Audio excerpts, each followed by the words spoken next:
ସମସ୍ତଙ୍କ ଘରେ ପୁରୁଣା ଏବଂ ଭଙ୍ଗା ଜିନିଷ ରହିଥାଏ, କାରଣ ବେଳେ ବେଳେ ଏହି ଅଦରକାରୀ ବସ୍ତୁଗୁଡ଼ିକ କାମରେ ଲାଗିଥାଏ।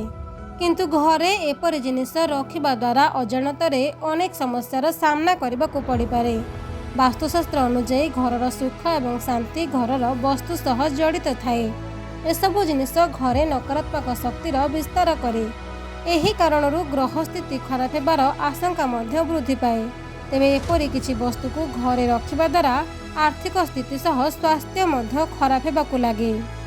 ଘରେ ପୁରୁଣା ଭଙ୍ଗା ମେସିନ୍ ବା ଅବ୍ୟବହୃତ ସିଲେଇ ମେସିନ୍ ଆଦୌ ରଖିବା ଉଚିତ ନୁହେଁ, କାରଣ ବାସ୍ତୁଶାସ୍ତ୍ର ଅନୁସାରେ ଏଥିରେ ରାହୁ ଏବଂ ଶନି ଦେବତା ବାସ କରୁଥିବାର ବିଶ୍ୱାସ କରାଯାଏ, ଯାହାଦ୍ୱାରା ଘରେ ନକାରାତ୍ମକ ଶକ୍ତିର ସଞ୍ଚାର ଘଟେ।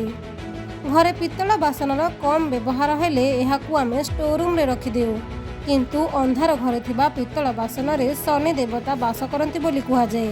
ଏହା ଫଳରେ ପାରିବାରିକ ଜୀବନରେ ଅନେକ ସମସ୍ୟା ଉପୁଜିଥାଏ। ଘରେ ପୁରୁଣା ଗଦି ବିଛଣାକୁ ଦୀର୍ଘଦିନ ପର୍ଯ୍ୟନ୍ତ ବାନ୍ଧି ରଖିବା ଦ୍ୱାରା ବୁଧ ଗ୍ରହଙ୍କ ସ୍ଥିତି ବିଗିଡ଼ିବାକୁ ଲାଗେ, ଯାହାର ପ୍ରଭାବରେ ସନ୍ତାନ ସନ୍ତତିଙ୍କ ସ୍ୱାସ୍ଥ୍ୟ ଉପରେ କ୍ଷତିକାରକ ପ୍ରଭାବ ପଡ଼େ। ଘରେ ପୁରୁଣା ଷ୍ଟିଲ୍ ବାସନ ଆଦିକୁ ଷ୍ଟୋରୁମ୍ରେ ରଖିଦେବା ଫଳରେ କୌଣସି ନା କୌଣସି କାରଣରୁ ଭୁଲ ବୁଝାମଣା ସୃଷ୍ଟି ହେବା ସହ ସମ୍ପର୍କରେ ତିକ୍ତତା ଦେଖାଦିଏ। ଭାଙ୍ଗି ଯାଇଥିବା କାଚଖଣ୍ଡକୁ ଘରେ ରଖିବା ଦ୍ୱାରା ନକାରାତ୍ମକ ଶକ୍ତିର ବୃଦ୍ଧି ଘଟେ। ଘରେ ସର୍ବଦା ଆର୍ଥିକ ସ୍ଥିତିରେ ଅବନତି ଦେଖାଦିଏ, ତେଣୁ କଦାପି ଘରେ ଏସବୁ ଜିନିଷ ରଖନ୍ତୁ ନାହିଁ।